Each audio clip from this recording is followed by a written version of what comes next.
하나님 아버지 감사합니다. 연약한 저희 외면과 내면을 보호하심으로 치유와 회복으로 이끌어 주시니 감사드립니다. 거듭되는 일상을 맞이하며 바쁜 나날을 보내고 있고 시간은 너무나 빠르게 지나가고 있습니다. 우리의 본분을 항상 잊지 않게 하시고 주의 은혜가 한없음을 감사하게 하옵소서. 일주일의 삶에서 기쁘고 때로는 슬프고 힘든 날이 연속일지도 모릅니다. 그러한 가정이 저희 내면이 단단하게 하는 계기가 되게 하시고 고민하기보다는 행동을 함으로 희망을 가지고 동기부여하게 하옵소서. 세월의 흐름은 저희 모든 것을 바꿔놓았습니다. 너무 빨라 예전의 행동과 생각에 사로잡혀 당장 앞의 미래를 대비 못하고 있는 건 아닌지 다시금 새롭게 하옵소서. 아름다운 세상에서 우리가 세상에서 이기고 승리할 수 있고 그릇된 사람이 되지 않게 하심과 진실만을 쫓는 교인이 되게 하옵소서. 각자의 주어진 정신적 육체적 무게를 짊어지며 가볍게 하시고 주를 통해 간구하고 바란 모든 것이 주를 드높이게 하시옵소서. 내가 서 있는 이 자리 이 위치가 누구도 대신할 수 없음에 자부심을 주시고 게으르지 않게 하시옵소서. 여전히 나라 안과 밖은 혼란스럽습니다. 혼란스러움에 저희가 요동치 않게 하시고 나라가 안정을 찾게 하시고 주가 바라고 그리는 이상적인 나라가 되게 하시옵소서. 그 안에서 그리스도가 세상의 중심이 되도록 널리지게 알려지게 하시옵고 주의 크신 능력으로 이 나라를 지켜 주시옵소서. 서로가 뜻이 하나가 되어 이루어가는 교회가 되게 하시고 늘 기도로서 준비하고 겸손하게 하시옵고 이 계절에 몸과 마음도 풍성하게 하시옵소서. 이 모든 것을 주 예수 그리스도의 이름으로 기도드립니다. 아멘. 한 병자가 있었는데 그는 마리아와 그의 자매 마르다의 마을 베다니에 사는 나사로였다. 마리아는 주님께 향유를 붓고 자기의 머리털로 주님의 발을 씻은 여자요, 병든 나사로는 그의 오라버니이다. 그 누이들이 사람을 예수께로 보내서 말하였다. 주님 보십시오. 주님께서 사랑하시는 사람이 앓고 있습니다. 예수께서 들으시고 말씀하셨다. 이 병은 죽을 병이 아니라 오히려 하나님의 영광을 드러낼 병이다. 이것으로 말미암아 하나님의 아들이 영광을 받게 될 것이다. 예수께서는 마르다와 그의 자매 나사로를 사랑하셨다. 그런데 예수께서는 나사로가 앓는다는 말을 들으시고도 계시던 그곳에 이틀이나 더 머무르셨다. 마르다가 예수께 말하였다. 주님, 주님이 여기에 계셨더라면 내 오라버니가 죽지 아니하였을 것입니다. 그러나 이제라도 나는 주님께서 하나님께 구하시는 것은 무엇이나 하나님께서 다 이루어 주실 줄 압니다. 예수께서 마르다에게 말씀하셨다. 내 오라버니가 다시 살아날 것이다.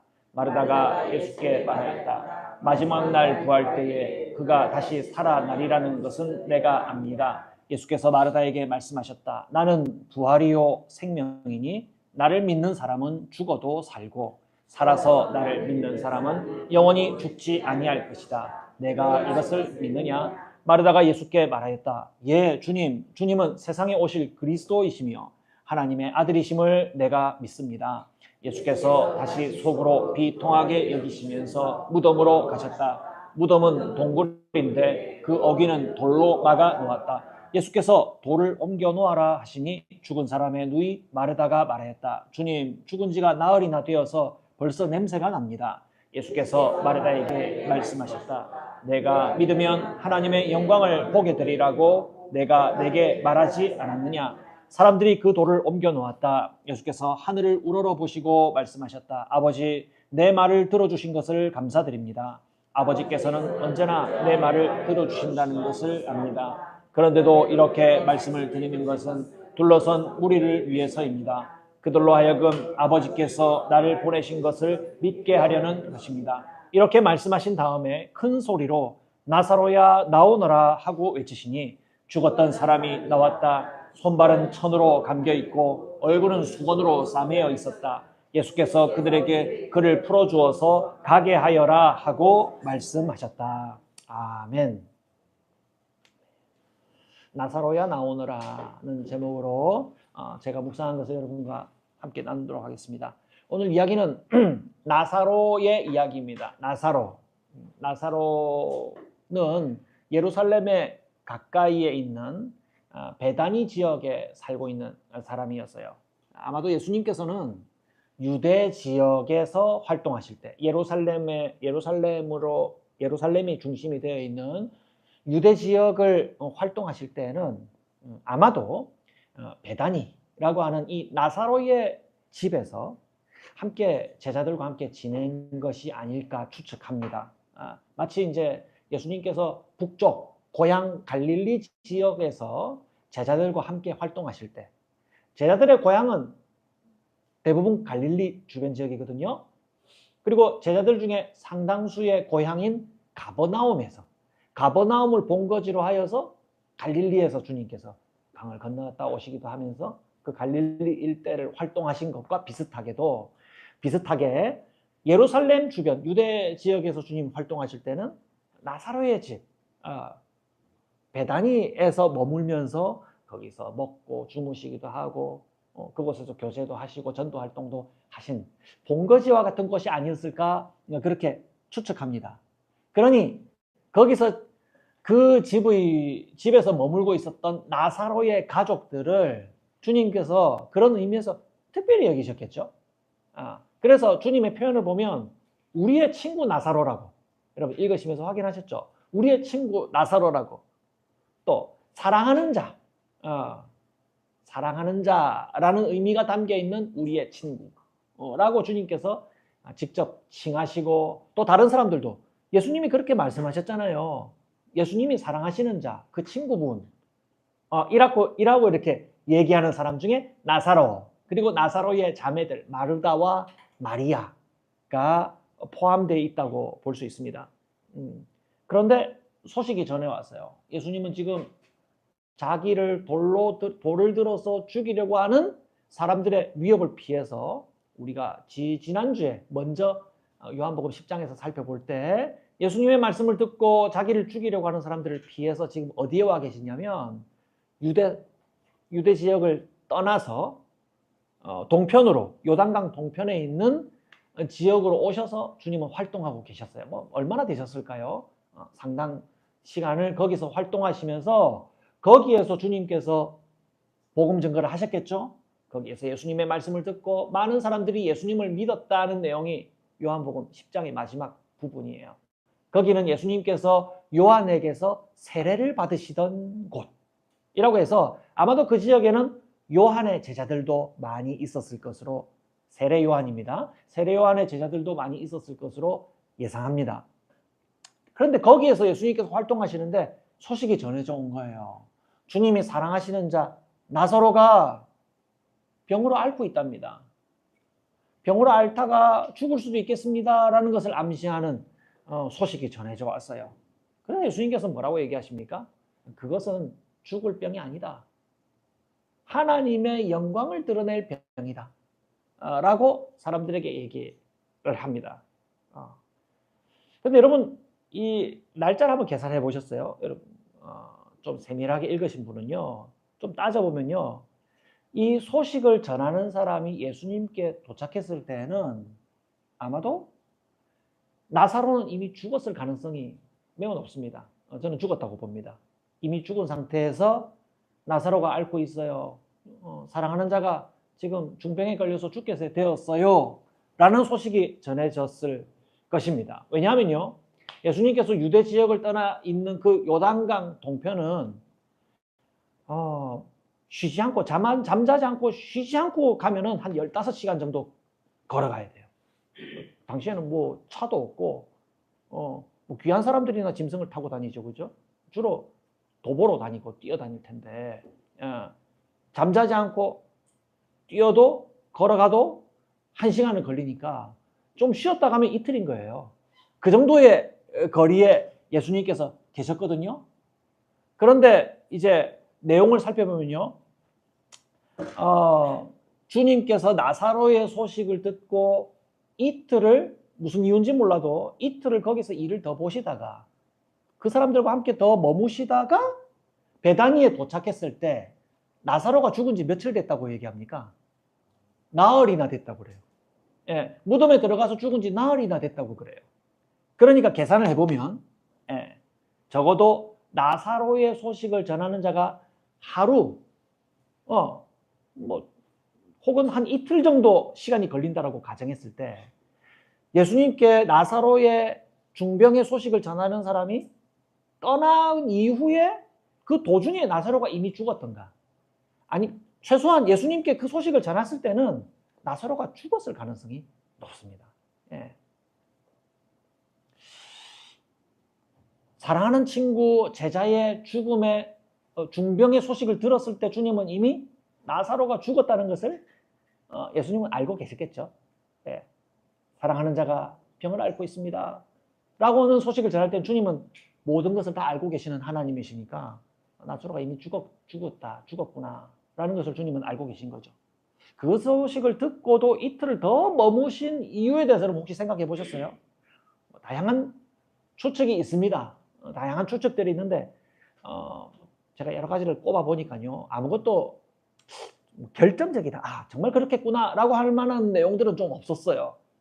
그런데 확실한 건 뭐냐면 지금 상황이 예수님이 그 유대 지역에서 자신을 죽이려고 하는 사람들을 지금은 때가 아니다 판단하셔서 피하여서 지금 요단강 동편으로 와 계신 것이거든요. 그런데 거기서 주님께서 일을 이틀간 더 보시다가 제자들의 모든 반대, 거기 가면 우리가 거기를 어떻게 떠나왔습니까? 예수님은 죽이려고 해서 거기 떠나오지 않았습니까? 라는 얘기를 들으면서 거기 가면 안 됩니다라고 하는 제자들의 모든 반대를 물리치고 예수님께서 하시는 말씀이 내가 거기 갈 수 있고 가야 한다. 가는 거 전혀 문제 없고 나는 거기 반드시 가야 한다 라고 말씀하시면서 주님께서 뭐라고 합니까? 어쩔 수 없이 거기 가면 큰일 날 수도 있는데 어쩔 수 없지 않느냐라고 가는 게 아니라 나는 거기 반드시 갈 수 있고 가야 한다라고 하는 적극적인 의지를 가지고 주님이 가셨다는 사실이에요. 그래서 오늘 읽지 않았지만 구절을 보시면요, 낮은 12시간이나 된다. 사람이 낮에 걸어다니면 햇빛이 있으므로 걸려서 넘어지지 않는다. 위험하지 않다 이 말이죠. 예수님은 그동안 자신을 누구라고 가르치셨냐면 요 직전까지 자신을 세상의 빛이라고 가르치셨어요. 그래서 여기 낮이다, 햇빛이 있다 라고 하는 것은 비유로서 바로 누구를 가리키는 말일까요? 바로 자기 자신. 내가 가는 길에는 불가능한 것이 없어. 내가 가는 길은 곧 뭐가 가는 길이다? 햇빛이 비치는 길이야. 광명이 비치는 길이야. 나는 틀림없이 갈 수 있고 또한 반드시 거기에 가야 한다. 여러분, 빛이 임해야 되는 이유는 무엇입니까? 거기에 어둠이 있기 때문에. 빛이어야 하는 어둠이 있기 때문에 주님은 거기에 반드시 가셔야 한다라고 하는 선언, 강한 선언을 하시면서 주님께서 그 길을 나서십니다. 그렇기 때문에 예수님이 가시는 길은 빛이 어둠을 밝히러 나가시는 것과 같은 능력이고, 그리고 이미 죽은 나사로도 제가 간단하게 요약해서 얘기하면 잠든 자를 깨우러 가는 것과 같이 나는 살릴 수 있다. 어둠에 광명이 비치면 어둠이 물러나고 빛이 이루어지듯이, 밝아지듯이 죽은 나사로라 할지라도, 이미 죽었다 했습니다. 이미 죽은 나사로도 잠든 자를 깨우는 것과 같이 나는 살릴 수 있다. 내게는 아무 일도 아니다 라는 것을 선언하시면서 주님은 그 길을 어쩔 수 없이 나서시는 것이 아니라 의지를 가지고 나서신 겁니다. 베다니에 이르게 되었습니다. 나사로의 집에 이르게 됐죠. 그 마을로 들어가기 전에 예수님이 오신다는 소문을 듣고 마르다가 먼저 예수님을 맞으러 나왔어요. 주님은 일부러 그 마을로 들어가시지 않은 것 같아요. 그러면서 마르다는 주님 앞에 아마도 여기는 울었다는 내용이 없지만 울면서 주님을 반겼을 것입니다. 주님이 여기 계셨더라면 내 오라버니가 죽지 않았을 것입니다 라고 말하면서 이어서 말합니다. 그러나 이제라도 주님께서 하나님께 구하는 것은 무엇이나 하나님이 다 이루어 주실 줄 압니다. 여러분, 이 말이 의미하는 건요, 이제라도 나사로를 살려주세요 이런 의미라기보다는 이제 죽어서 지나가 버린 과거는 어쩔 수 없으니 주님이 이제 뭐라도 우리를 위로하시거나 우리에게 뭔가 해주실 수 있는 것이 있다면 기적적으로 뭔가 베풀어 주세요. 우리 마음을 밝혀주세요. 우리를 좀 위로해 주세요. 이런 의미가 많이 담겨 있다고 저는 생각합니다. 뭐 어떤 기적이라도 베풀어서 우리의 마음을 위로해 주세요. 죽은 자를 살릴 것이라 그런 것은 상상도 않고요. 그때 주님께서 말씀하십니다. 내 오라버니가 다시 살아날 것이다. 마르다가 대답하죠. 마지막 날 부활 때 그가 다시 살아날 것이라는 것은 우리 알고 있습니다. 내가 압니다. 그러자 주님이 다시 말씀하십니다. 나는 부활이요 생명이니 나를 믿는 자는 죽어도 살고 살아서 나를 믿는 사람은 영원히 죽지 않을 것이다. 네가 이것을 믿느냐? 뭐 기튼 마르다가 얘기한 것 같은데 예수님께서 또 거듭 답을 하시는 거 보면 뭔가 다른 얘기를 하는 것 같아요. 마르다가 뭔가 좀 알아들었는지 이렇게 대답해요. 네, 주님. 주님은 세상에 오실 그리스도이시며 하나님의 아들이심을 믿습니다. 여러분, 이 대화에서 미묘하게 변화된 예수님의 강조를 느낄 수 있어야 돼요. 예수님이 지금 말씀하신 강조는요, 이런 거예요. 나를 통해서 나사로가 살아난다는 것을 너 믿어? 내가 부활이고 생명이니 내가 나사로를 지금 살려줄게. 나는 좋은 도구가 되고 방법이 될 거야. 나는 좋은 사람을 살리는 좋은 약속이 될 거야. 이 정도 얘기하는 것이 아니라 시간적으로 미래에 일어나는 어떤 약속을 얘기하는 것이 아니라 지금 여기에 누가 있어? 내가 왔어. 부활과 생명 그 자체인 내가 여기 있어. 내가 바로 응답이야. 라고 주님께서 말씀하신 거예요. 여러분, 그 말의 차이를 좀 이해하시겠어요? 마르다는 주님의 말씀을 좀 이해했는지 관점을 바로 옮겨놔요. 바로 답을 얘기해요. 예, 제 오라버니가 살게 되겠군요. 이런 얘기가 아니라, 아니요, 제가 주님을 믿어요. 제가 주님을 믿습니다. 하나님의 아들이신 것을 제가 믿겠어요. 라고 관점을 오라버니가 살아나고 부활하게 될 어떤 약속이나 그런 결과를 얘기하는 것이 아니라, 네, 제가 주님을 믿어요. 주님은 정말 하나님의 아들이시죠. 라고 바로 주님을 받아들이는 말로 바뀌어요. 내용이 바뀌었죠. 아마도 마르다가 그 놀라운 기쁨을 가지고 그 여동생, 아마도 마리아가 여동생일 거예요. 가사 일을 다 책임지는 게 마르다고요. 그리고 여동생은 조금 더 천진한 것으로 봐. 예, 마리아는 아마 언니의 동생일 걸로 예상합니다. 마리아를 예수님께 보냅니다. 주님은 일부러 마을로 들어가시지 않고 마리아를 또 거기서 만나세요. 마리아를 보고 아마 똑같은 과정이 발생했겠죠. 똑같은 이야기를 합니다. 주님이 계셨더라면 하고 울며 엎드리는, 마리아는 여기서 울음이 터져요. 울며 엎드리는 마리아를 보시고 주님은 같은 마음으로 그리고 따라온 사람들도 같은 마음으로 마리아를 따라 나오죠. 따라 나와가지고 이번에는 마리아와 함께 많은 사람들이 함께 슬퍼하고 괴로워하는 것을 보시고요. 33절 한번 보세요. 주님은 마음이 비통하여 괴로워하셨습니다. 마음이 비통하여 괴로워하셨고 그 사람들과 함께 눈물을 흘리세요. 눈물을 흘리세요. 여기서 예수님의 감정과 표현 세 가지가 나오는데요. 여기서 주님의 마음이 비통하다고 쓴 이 단어는 이제 헬라어로 특별한 어떤 다른 이제 문자적으로 옮기면요, 화낸다는 단어예요. 화낸다는 단어. 그냥 말 그대로 화낸다는 단어예요. 그런데 문맥상 지금 전체적으로 슬픈 분위기니까 이 화낸다는 단어를 비통하다는 단어로 의역을 했어요. 주님은 속으로 화를 냈어요. 분노하셨어요. 분개하셨어요. 그리고 괴로워한다는 두 번째 단어는요, 그냥 감정적으로 속상해한다는 의미 이상으로 헬라어 단어를 사용해서 이 단어는 자기 자신을 마구 흔든다는 말입니다. 속으로 자기 자신을 마구 흔든다는 말을 앞에 있었던 마음으로 화내고 동시에 속마음으로 자기 자신을 마구 흔든다는 이 말. 여러분, 이 말은요, 겉으로 표현하는 것이 아니라 속으로, 마음속으로 이 상황에 대해서 매우 분개하시고 화내시고 그리고 자신을 요동시키는 역동적인 감정을 가지신다는 표현이에요.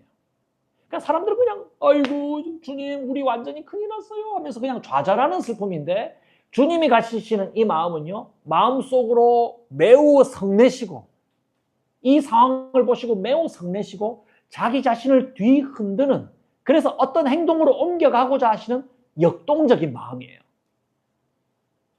그냥 슬픈 마음이 아니라 이 말이에요. 주님의 눈물은 사람들의 슬픔을 공감하는 겉모습의 눈물을 흘리시면서도 사람들을 지금 지배하고 있는 어두움을 깨닫고 그 문제를 근본부터 고치시려고 분노하시고 자기의 마음을 요동치게 하시는 그런 감정이 주님 안에서 휘감아 돌고 있다는 것입니다. 저 설명이 부족했지만 여러분 이해가 되시나요? 주님께서 이 감정을 가지시고 그들과 함께 그 자리에서 얼싸안고 우는 것으로 그치시는 것이 아니라, 주님은 이 요동치는 이 마음을 가지고 어디로 가세요? 마을로 들어가시지도 않아요. 그들을 위로하는 정도에 머물지 않아요. 어디로 가세요? 나사로가 누워있는 무덤으로 가셨습니다. 사실은 거기 나사로가 있다고 보기 어렵죠. 영혼이 떠났으니까. 시신이 있는 곳이에요. 그 무덤으로 가셔서 나사로의 영혼을 불러들이십니다. 유대의 무덤은 동굴이죠. 우리는 땅에 매장하거나 아니면 흙을 화장해서 그 뼈를 매장하거나 안치하거나 이런 방식인데요. 유대의 무덤은 파여져 있는 천연 동굴을 이용할 수도 있고, 없으면 바위를 파요. 우리는 바위를 판다는 게 상상이 잘 안 되지만 거기는 석회질이 많기 때문에 잘 파져. 그래서 그 파져 있는 그 동굴에다가 사람을 1년 동안 넣어서 거기서 부패하게 만들어요.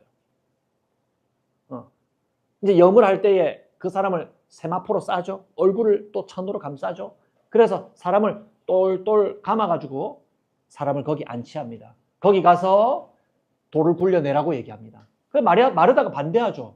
죽은 지가 벌써 나흘이 돼서 냄새가 납니다. 주님 안 됩니다. 그 지저분한 거 하시지 마세요. 우리도 싫어요. 이런 식으로 반대했겠죠. 그래서 주님께서 돌을 굴러내도록 하시고 뭐라고 얘기하십니까? 먼저 하나님께 기도합니다. 아버지, 제 말을 들어주셔서 감사합니다.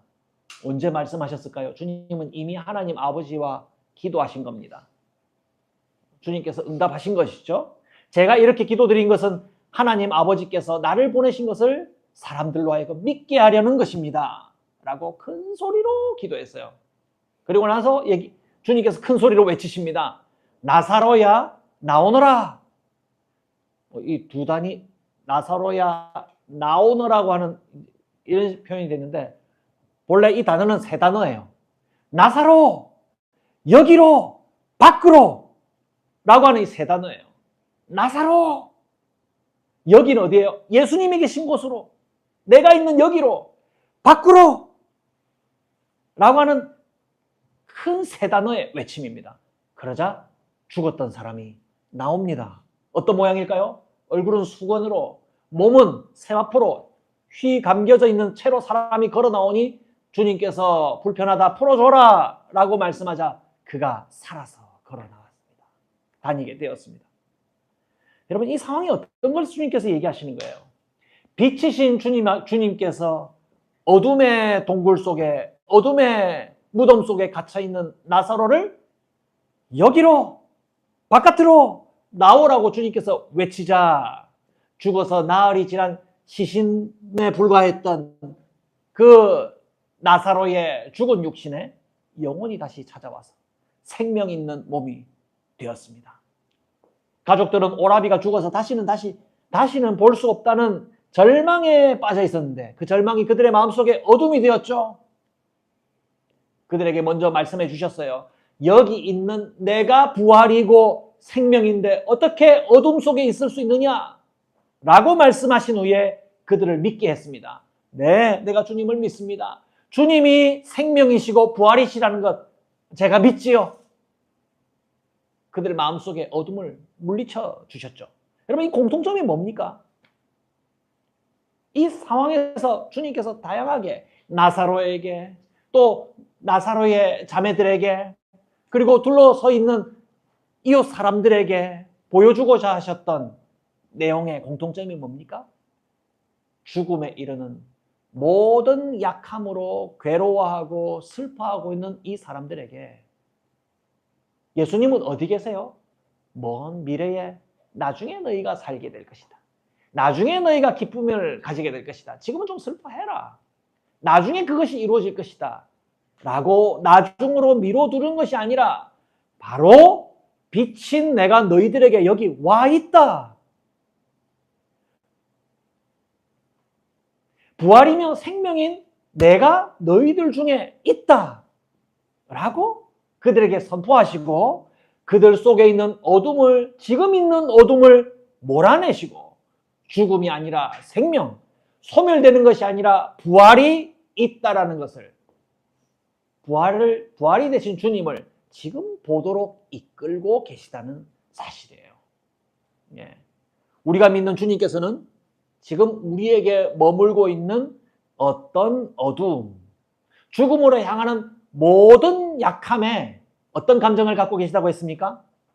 마음속을 휘몰아치는 분노, 모든 감정으로 우리를 둘러싸고 있는 어두움에 반대하시면서 그것을 물리치기를 원하시고 우리를 위하신다는 것을 여러분 믿으시길 바랍니다. 여러분 주님의 기도를 다시 한번 들어보십시오. 아버지, 제 말을 들어주신 것을 감사드립니다. 아버지께서는 언제나 내 말을 들어주신 것을 압니다. 그런데도 이렇게 말씀을 드리는 것은 둘러선 이 무리들을 위해서입니다. 그들로 하여금 제가 지금 외치면서 기도하는 이 소리를 듣고 아버지께서 나를 보내신 것을 믿게 해주십시오. 언제? 나중에? 아니, 지금 어둠을 물리치고 광명이 임하였다는 것을, 저들을 슬프게 하고 어둡게 하는, 죽음으로 향하게 하는 모든 약함이 저들의 마음을 지배하지 않게 해주십시오. 라고 외치듯이 저는 기도했다고 믿습니다. 본래 유대식 기도는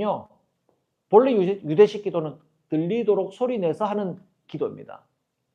둘러선 무리들에게 저는 이 외치듯이 하는 주님의 기도가 메시지가 되었다고 생각합니다. 아버지께서 보내신 빛이시며 부활이시며 생명이신 하나님의 아들이 지금 우리와 함께 계심으로, 오늘 우리가 반복해서 노래를 불렀던 것처럼 지금 우리와 함께 계심으로 바로 지금 한순간도 어두움은 조금도 우리에게 허락될 수 없는 것이고 죽음으로 향하는 모든 약함을 본다 하더라도 절망하듯이 우리는 굴복할 수 없다 라고 우리도 함께 주님과 함께 외쳐야 하는 겁니다. 제가 우리 교회 형제 자매님들 위해서 오늘 꽃도 받았는데, 기도하는 목사잖아요. 목사의 제일 중요한 기능은 돌보는 거거든요. 근데 뭘로 돌봐요? 뭐 제가 벌이를 잘 해가지고 여러분들한테 뭐 나눠주면서 그런 돌봄을 합니까? 그럼 못하죠. 기도합니다. 기도하고 여러분들에게 관심을 가지면서 주님이 여러분들을 돌보시도록 관심을 갖고 목양하죠. 목회하죠. 그리고 뭐 성경 내용 잘 가르쳐주고 이거는 저는 두 번째고요. 가장 중요한 기능은, 목사의 중요한 기능은 돌보는 겁니다. 그런데 제가 마음을 써서 기도가 안 될 때가 있어요. 우리 형제 자매님들의 형편이 잘 안 떠오를 때가 있어요. 좀 죄송합니다. 잘 생각 안 날 때가 있어요. 언제 그럴 줄 아세요?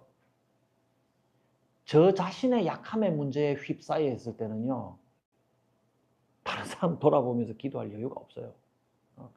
제가 아프면요, 아유 내가 아프니까 아유 우리 집사님도 비슷한 걸로 아팠는데 얼마나 아프셨을까.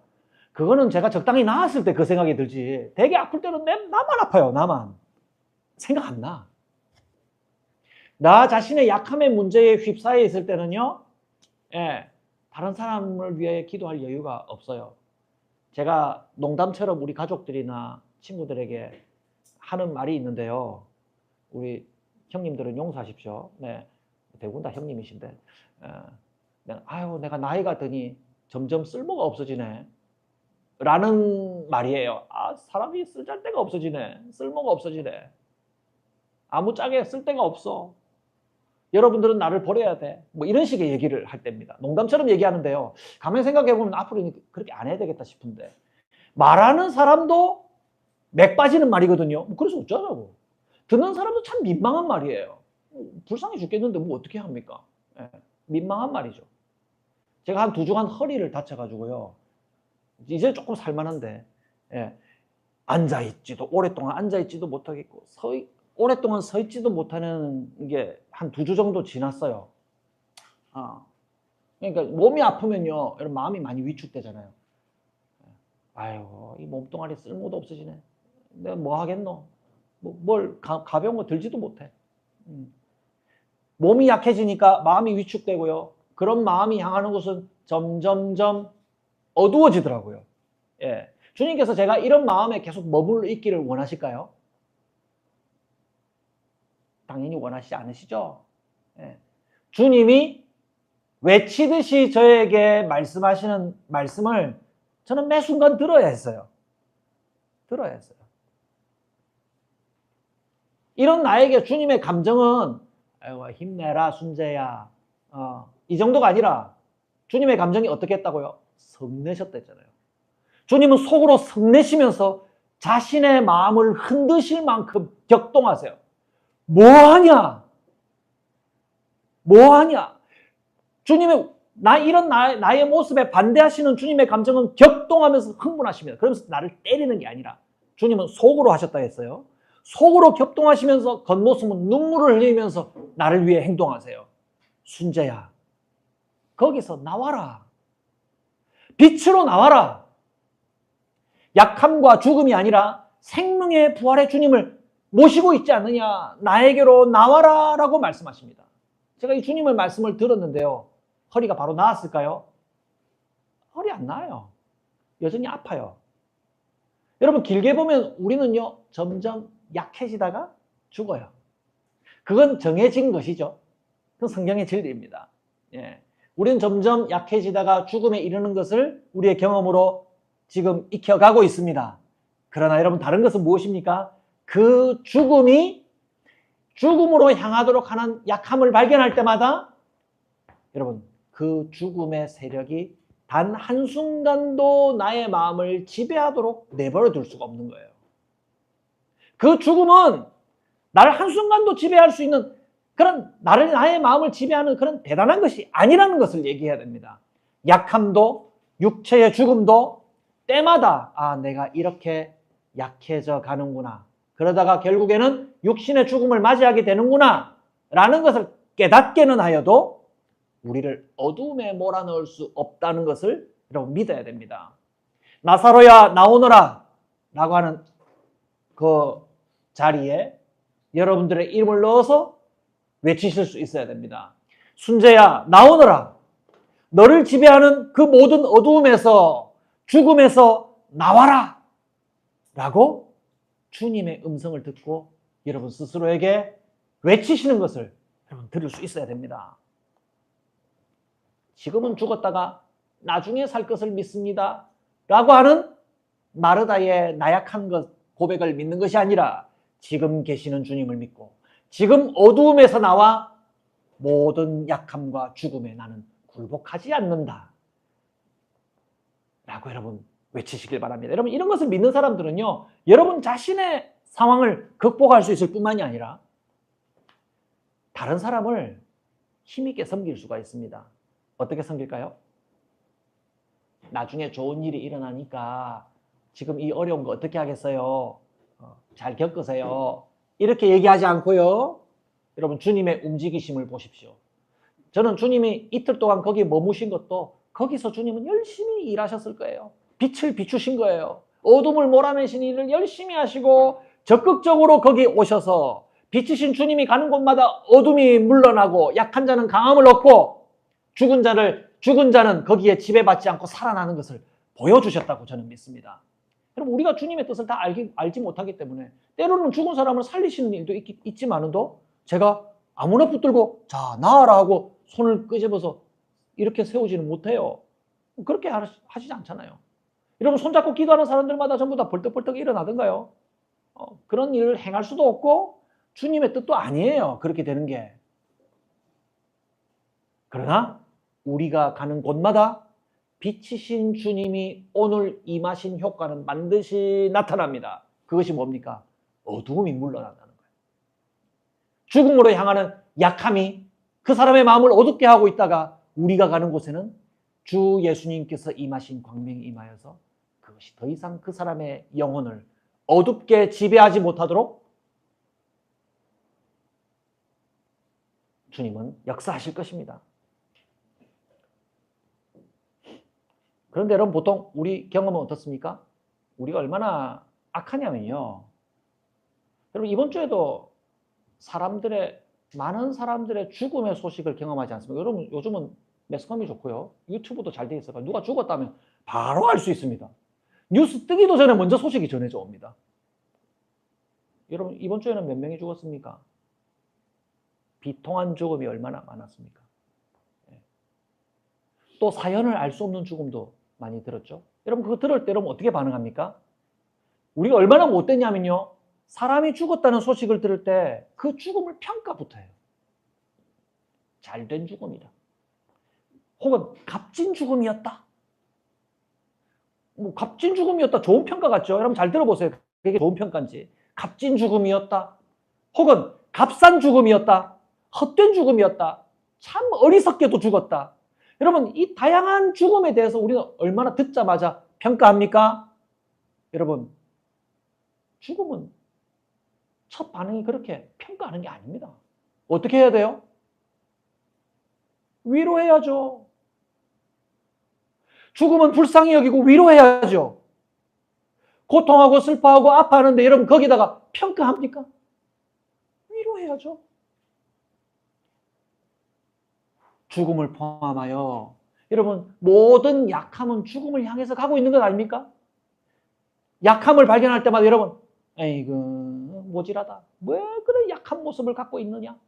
라고 지적질하는 것이 아니라 여러분 약한 모습을 볼 때 어떻게 해요? 위로해야죠. 위로해야죠. 빛이신 주님, 광명이신 주님이 가는 곳곳마다 사람들이 여러분 뭘 얻었습니까? 아이고 나는 참 못난 놈이었구나. 그걸 깨달아요? 아니죠. 새 힘을 얻었죠. 어둠이 물러가고 광명이 임했죠. 살 소망이 생겼죠.